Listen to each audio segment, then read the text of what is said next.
Hi everybody, I'm Bree the Plant Lady and happy holidays. I thought it would be fun before the really cold air moves in, just do a quick video to feature a few of the plants that are in flower right now in my Zone 7 Central North Carolina garden. And as you can see behind me, I have got a beautiful Prunus subhirtilla variety autumnalis rosea in flower on purpose. This happens every year despite the temperatures. And I'm definitely going to be bringing out some pruners to cut this for a centerpiece arrangement so that we can celebrate the holidays with some homegrown beautiful flowers. As I've always said, everything looks better with a Carolina blue sky background, and this Prunus is no exception. And again, this is supposed to be flowering right now. This is totally normal. It's a really great variety. I highly recommend it. The straight species is white flowered, and this is the rosea form. And you can see there's lots of buds on the branches. So if you cut one like this, it'll actually flower over a period of a week, maybe two, in a vase in your house. Another plant that is very normal to be flowering right now is this winter honeysuckle.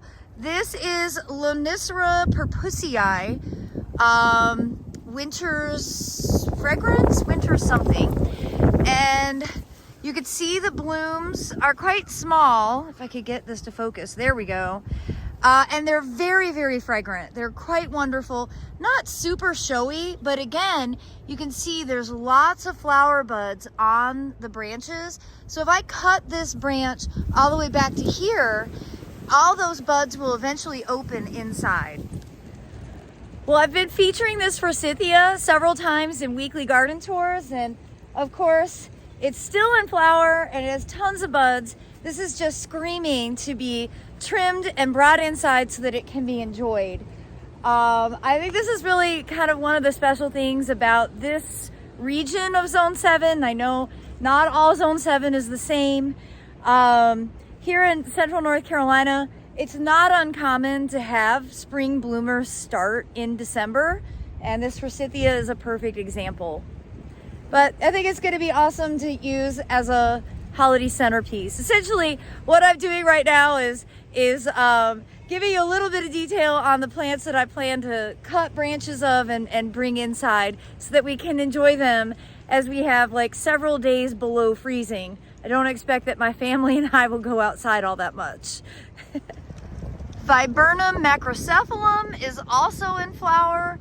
I'm going to go ahead and harvest just a few. You could see some nice open blooms. These will definitely get frosted because we have 12 degrees predicted now. So might as well cut them and bring them inside.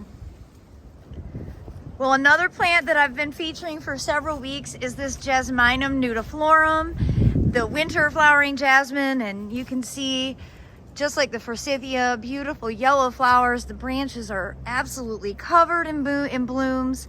And yeah, there's no reason to not bring a bunch of this inside to enjoy as the temperatures drop. You know, this is like, for me, part of the reason that I love gardening in the Southeast. Even though we do get cold, we still have moments like this that I can just bring this sunshine inside and be able to enjoy.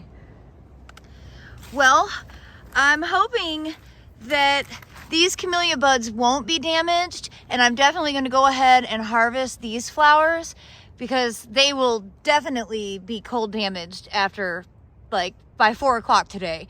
So no reason to waste them. I'm going to bring them inside so they can be enjoyed.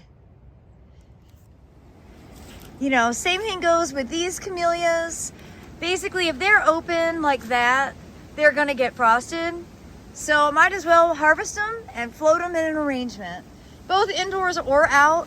I see another one here that I can pick, and I'm actually going to bring these for an indoor arrangement, though they don't last as long because of the heat.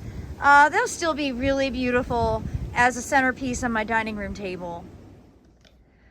Well, as you can see, I think those camellias really make this centerpiece look beautiful. I added some violas and of course some red and green bulbs that usually float in the feed tank. And these are the coolest thing. These little battery operated lights are actually stimulated by the water. So when you pull them out, they turn off, and when you put them back in, they light up. So that's definitely one of my favorite things that I got. Actually got these at the Van Gogh exhibit. And I'm just using them in different ways now. I think it's a really pretty flower arrangement. Excited to have some birthday celebrations here tonight. But now let me cut some branches so that we can have a more traditional flower arrangement, which I'll end up setting up next door, which is where we're gonna predominantly do our holiday celebrating, since that's where the Christmas tree is.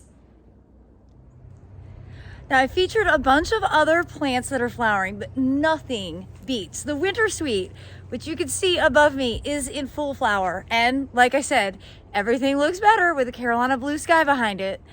Now, not only is this in full bloom in December, totally normal, it's one of the most fragrant plants that you can grow. So this is number one for making sure I include in a great big flower arrangement that is featuring everything that's blooming right now in Central North Carolina, Zone 7.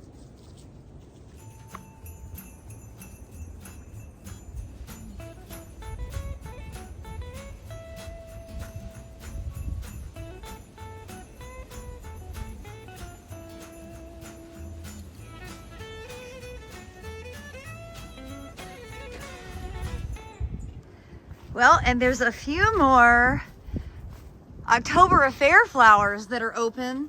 And again, no point in letting them just get frosted when they are so pretty. Definitely gonna harvest these for floating flower arrangements. And basically any of the buds that aren't showing color, like these, should be fine. There's a possibility that if they're this far advanced where they do have some color showing, they might actually get nipped by this cold snap. But I'm gonna take advantage of something I can do and harvest the blooms that are open. Is there anything more beautiful than a handful of October affair camellias? And yes, by the way, all that racket is those two furry cats who really enjoy the Arctic temperatures.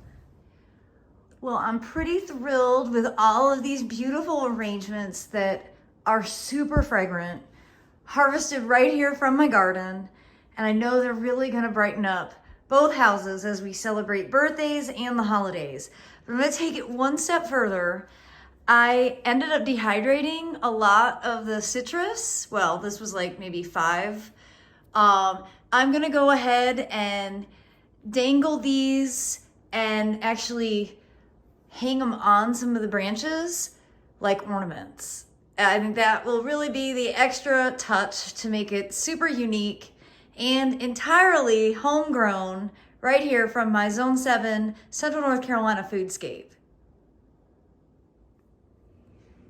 Well, I have to say, I'm super happy with how these arrangements came out. They're a little wild, and that is the point. These are not floral arrangements from, you know, farms at the equator that got shipped thousands and thousands of miles. These are harvested right here from my garden so that we can enjoy them for the holidays. And to me, that feels really authentic. And as a horticulturalist, it definitely checks off that box of one of the reasons I love to garden. I hope you'll be inspired by this video and make some arrangements for yourself. And I'm wishing you and your loved ones all the very best for the happy, happy holiday. Thanks so much for watching, everybody.